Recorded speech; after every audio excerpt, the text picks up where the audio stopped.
how Deestroying spent his first $1 million. The fuck? Chat, if you ever ask, if I ever get a video talking about how I spent my first $1 million,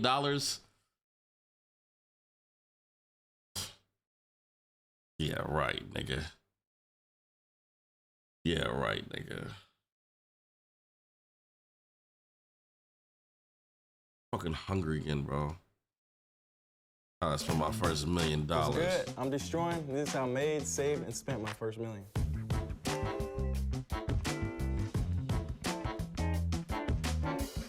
I was born in Costa Rica, lived there until I was 7. Very humble beginnings. You know, we didn't have no AC, hot water. Eventually, I ended up moving to Florida.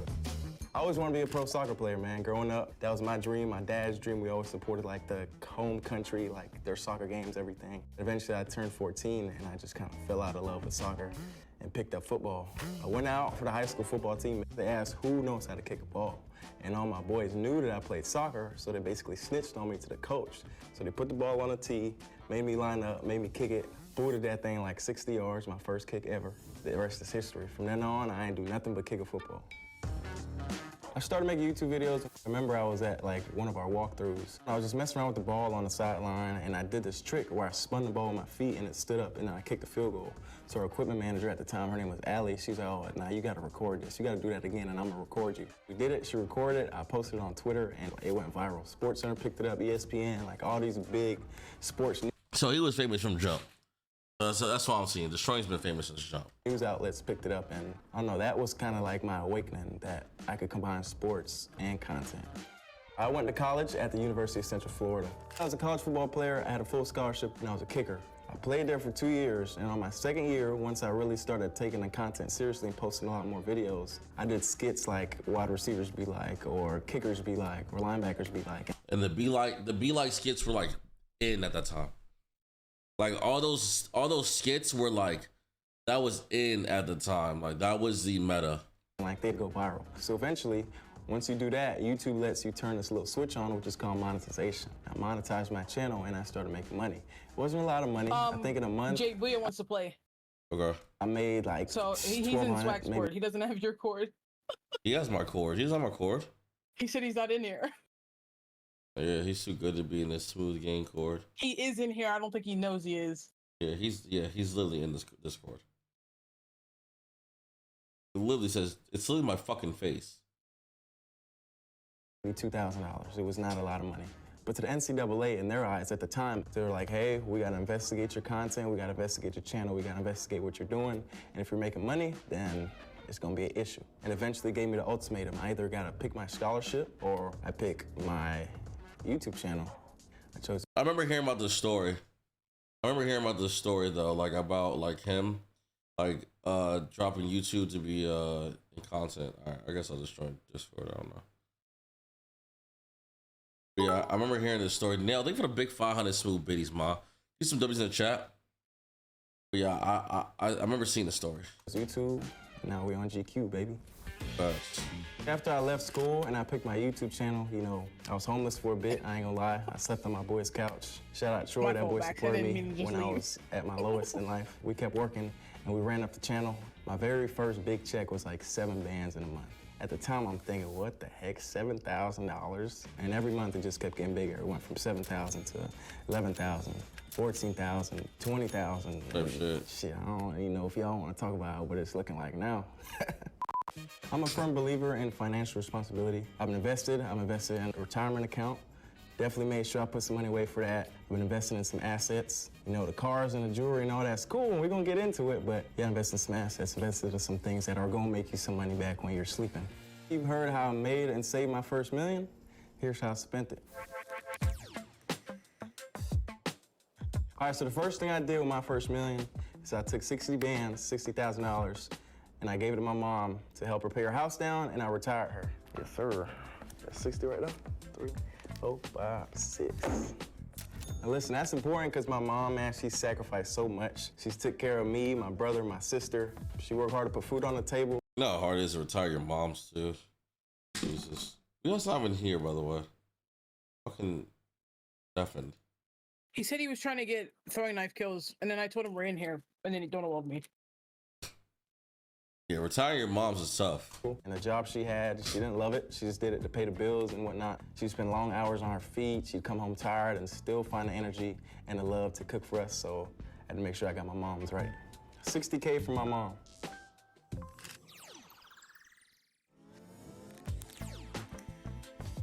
For my next purchase, I spent roughly about $280K on cars. God hold damn. on. I know I talked about financial responsibility.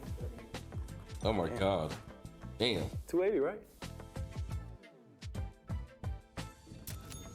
All right, so check me out. I got two of the best cars in the world. One, Tesla Model 3, and I got a Tesla Model X, a bigger car, bigger truck, goes faster, better range. You feel me? I could drive all my friends around. And I got a Jeep truck as well. The reason I got all them cars is because obviously I told y'all financial responsibility. It's not three of me, so I can't drive three cars at once. I'm gonna rent them out. They gonna make me some money. People love to go to the, you know, wherever they travel to, wherever they visit, and they need wheels to get around. Why not stunt while you got some wheels, you know what I'm saying? So them cars are gonna make me some residual income. I think in the future. So like he made tour of those cars and shit like that, which is really, really smart. That's what I would do to my Honda Civic. If I didn't trade, if I don't trade in my Civic, which I probably would trade in my Civic for a new car, I would tour my cars. It's just a lot to keep up with. But I would take my Civic back to Arizona. Like I would take the Civic back to Arizona, and then I would tour that car. But yeah, I definitely am saving up. Maybe my next million gonna be a Lambo truck. I've been talking about the Lambo truck for a long time, and I always say I'm gonna get it on my birthday. I'm gonna get it on my birthday. I'm gonna get it on my birthday, and every year passes, and I don't get the Lambo truck. So who knows? This year might be the year.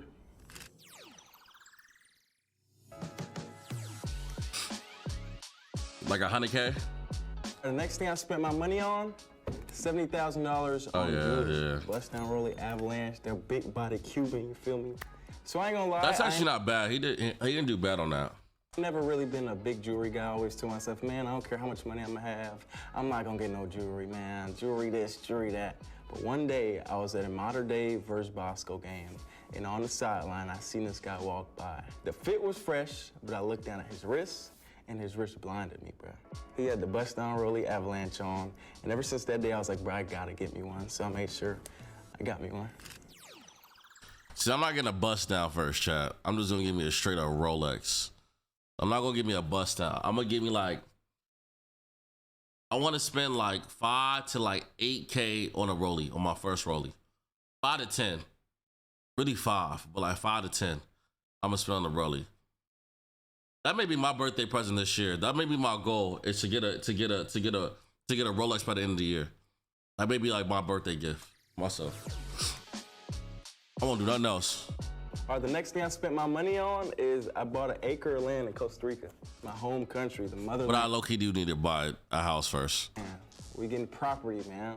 Facts. 220K. I think that was a huge deal smart for me because obviously that's where I was born, that's where I grew up, most of my family's there. Honestly, I don't even have that much family in America, just my immediate family. My mother, my brother, my dad, my sister picked up and moved back home. And I always told myself my dream retirement is I'm gonna get a big compound, somewhere nice, somewhere either with a view or on the beach, and I'm gonna build a bunch of houses where I can keep my family at. We could just live the rest of our lives together and enjoy ourselves. So the fact that I'm one step closer to that, and this land could put that compound on there, it's huge. That's a lot of land, bro. After I bought my acre in Costa Rica, I made sure I bought me a home in my hometown in Florida. Spent $105K on a down payment on a crib. That's not bad. You put a good down payment, you have a good interest rate, your payment's not gonna be as high. So, you know, month to month, it's gonna be a lot less money. I just wanted to actually have a home, somewhere I could call home, have my primary residence in my hometown. I went to high school there, I grew up there, most of my core memories is there. Parents still got a house there, so I made sure I got me one too. And it's Florida, baby. Taxes is way better in Florida, baby. I'm telling y'all, financial literacy.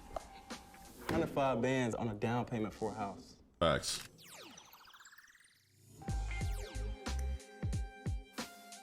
All right, the next thing I spent my money on is I'm a sneakerhead, I'm an addict, so I dropped 40K on shoes. Yeah, damn.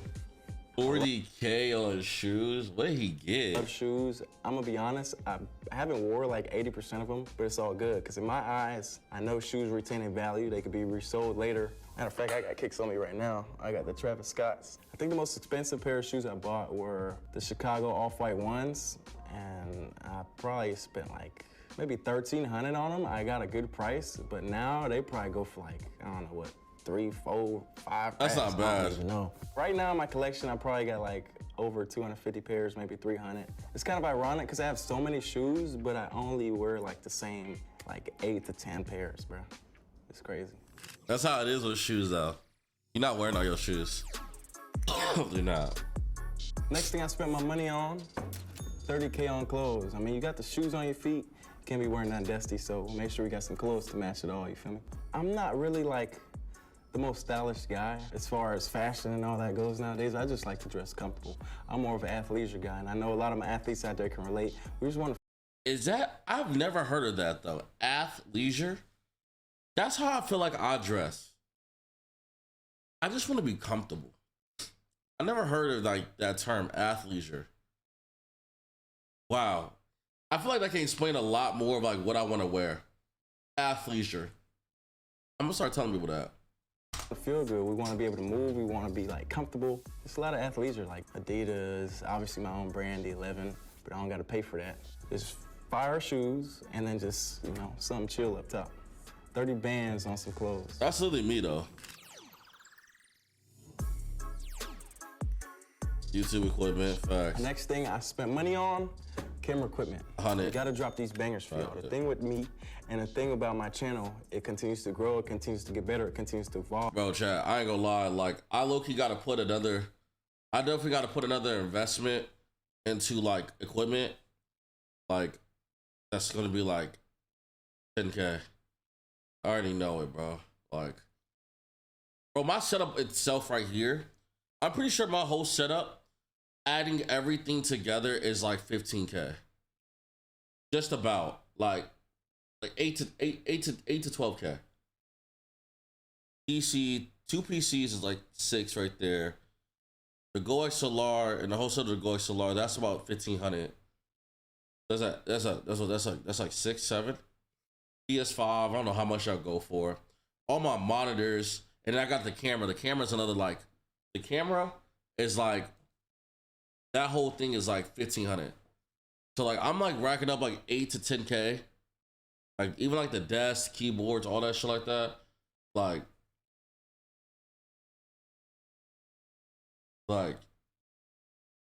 yeah, bro. That's how I feel it. I want to get another lens though. No, I think this camera is fucked up. We gotta get it cleaned. I don't know where to get it cleaned at though. Oh, so we gotta invest into the equipment. What's my net worth? That's crazy. All new cameras, editing software, whatever it may be, we just gotta reinvest into the channel, make the videos bigger and better. Camera bodies alone, like some of those go run for like $7, $8, $9, $10,000. Then the lenses, oh my god. The lenses go crazy. I think I spent like $4,000 on just one lens. One lens, bro. One lens. I got 2 camera guys, Sean and David. They both awesome. They both amazing. They do their thing. And them boys is on salary, so I gotta make sure my dogs is eating good because they gonna be feeling good. So I don't even know how much is they a year. Yeah, I can't wait to afford like my own personal like people. I don't know, like finding good work is hard to find, bro. Especially in YouTube. Like finding good work like that is really hard to find. Like niggas have to be okay with not making as much for a little bit until we can really make enough. Like finding good work for all that shit is really hard to find, bro. I ain't gonna put their personal business out, but just know my guys, they taken care of. Deestroying's good to his employees, man. Come over if y'all need a job. Holla at What do you mean OD? I mean, yeah, you gatekeep, bro, because niggas be bullshitting in this content world, bro. They really do. 55K. You can't just have anybody around you, bro. People be bullshitting, bro. So if like you got somebody who's good, you're gonna keep them and you're gonna pay them good so they won't go anywhere else. The last thing I spent in my whole million is we reinvested into the community. I dropped 140 bands back into the community. And y'all probably wondering, what are you talking about? Every time we do one-on-ones, every time we host one of these events, I give out $10,000. 10 bands could change people's lives, bro. So just reinvesting into the community is important to me. They help me be where I am today. I mean, if I didn't have you guys, that's why Deestroying is such like a popular dude, bro. He loves giving back, bro. There's something that's going on too. He's like, if I win this shit, like I'm giving that shit back to the community, bro. That's what I'm trying to do too. I don't know where I'd be at. That's why I always say it too. I always give props to Deestroying, like he be making me want to give back to my own community. You feel me? Reinvest. Big companies starting to recognize partnerships with like the NFL and all these big people. They helping me reinvest back into the community as well. Like I want to be the Robin Hood, low key, like take money from the rich and give back to my people. We're gonna take it worldwide. We're gonna go to Mexico. We're gonna go to Japan. We're gonna go everywhere. We're gonna be worldwide soon. 140K back into the community.